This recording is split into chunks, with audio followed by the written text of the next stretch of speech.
বন্ধুরা, কেমন আছো সবাই?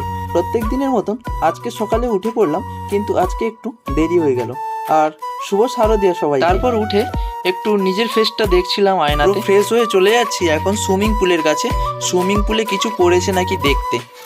তো সুইমিং পুল চেক করলাম, তো দেখলাম সুইমিং পুলে কিছু নেই। আর চলো বন্ধুরা, তোমাদেরকে ওই মাছগুলোকে দেখাই। জানি না মাছেদের প্রতি কেন এত আমার মায়া লেগে গেছে। প্রত্যেক দিন সকালে উঠে আমি এদেরকে খেতে দিই। আর দেখো কত সুন্দর আমার কাছে চলে এসছে। জানি না এরা কি করে বুঝতে পারে, আমি যখনই আসি সব আমার কাছেই চলে আসে। গার্ডেনে ঘুরতে ঘুরতে একটা জিনিস দেখতে পেলাম। দেখো, একটা গাছে ডাব হয়েছে, মানে এটাতে অনেক ডাব ছিল, আমি পেরে পেরে সব খেয়ে নিয়েছি, আর একটাই। তারপরে ওপরে আমি এন্ট্রি সাইডটা এসে একটু ঘোরাঘুরি করছিলাম, কি আছে না আছে দেখে নিয়েছিলাম।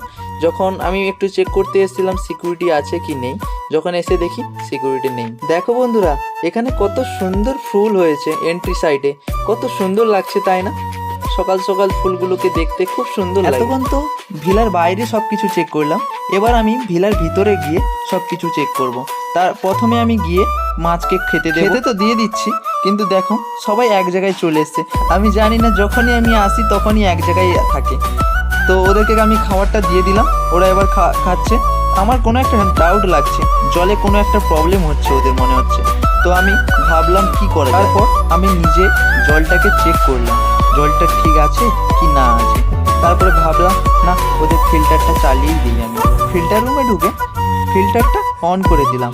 এবার আশা করি কোনো সমস্যা হবে না। ঠিক নিচের মতন উপরেও গ্যালারি থেকে পুরো রুম থেকে আমি একটু ভালো করে চেক করলাম, কারণ আমি দুদিন থেকে কোনো রুমে চেক করি। নিচে ডাইনিং টেবিলের সাইডে একটা গাছ আছে, গাছটা পুরো মরে গেছে।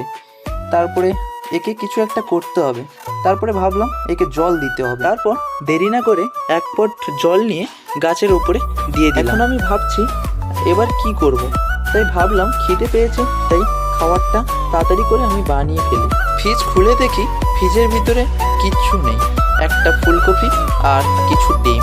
তো ভাবলাম আজকে ডিম খেতে নেই, তাই ফুলকপি দিয়ে কিছু একটা বানানো। আগে কি করলাম, আগে আমি ভাতটাকে বসিয়ে দিলাম, তারপরে সবজি কাটতে কাটতে আমার ভাতটা হয়ে যাবে, তাই আগে ভাতটা বসিয়ে দিলাম। তাই তাড়াতাড়ি করে আমি সবজিগুলো ভালো করে কেটে নিচ্ছিলাম। আর হ্যাঁ বন্ধুরা, সত্যি বলতে আমি কোনো দিন রান্না করিনি, আর আমি রান্না কোনো জানি না। আমি মাকে ফোন করে কি করতে হবে আমি সব কিছু জেনে এইভাবে রান্না করা শিখেছি। আর সত্যি বলতে আমি কোনোদিন ভাবিনি এরকম আমাকে রাঁধতে হবে। এই দেখো আমার কাণ্ড, লঙ্কা কাটতে কাটতে চোখ ভর্তি পুরো জল এসে গেল। কার কার এরকম লঙ্কা কাটলে চোখে জল আসে বলবে প্লিজ কমেন্ট। ফাইনালি বন্ধুরা, আমি সবজিগুলো কেটে ফেললাম, কারণ সবজি কাটতে আমার খুব কষ্ট হয়। আর হ্যাঁ, এই পেঁয়াজ লঙ্কা কাটতে খুবই কষ্ট হয়। এক গামলা জল আর এক চামচ হলুদ দিয়ে ফুলকপি আর আলুগুলোকে একটু ভালো করে সিদ্ধ করে নিলাম। তারপর গ্যাসে কড়াইটায় বসিয়ে একটু তেল দিয়ে কড়াইটা গরম করে নিলাম। তেল গরম হয়ে যাওয়ার পর আমি প্রথমে সমড়া দিয়ে দিলাম। তার পেঁয়াজ লঙ্কা একটু তেলে ভালো করে ফ্রাই করে নিচ্ছিলাম। তার পেঁয়াজ লঙ্কার উপরে মশলাপাতি দিয়ে একটু ভালো করে নেড়ে চেড়ে তারপর ওর উপরে আলু আর ফুলকপি চাপিয়ে দিলাম। অনেকক্ষণ নাড়াচাড়া করার পর ওটাতে জল দিয়ে ভালো করে ফুটিয়ে ফাইনালি আমার রেসিপিটা কমপ্লিট হলো। আর এইরকম কে করে খেয়েছো প্লিজ কমেন্টে জানাবে। আর এটা ছিল আমার মিনি ব্লগ। Bye bye.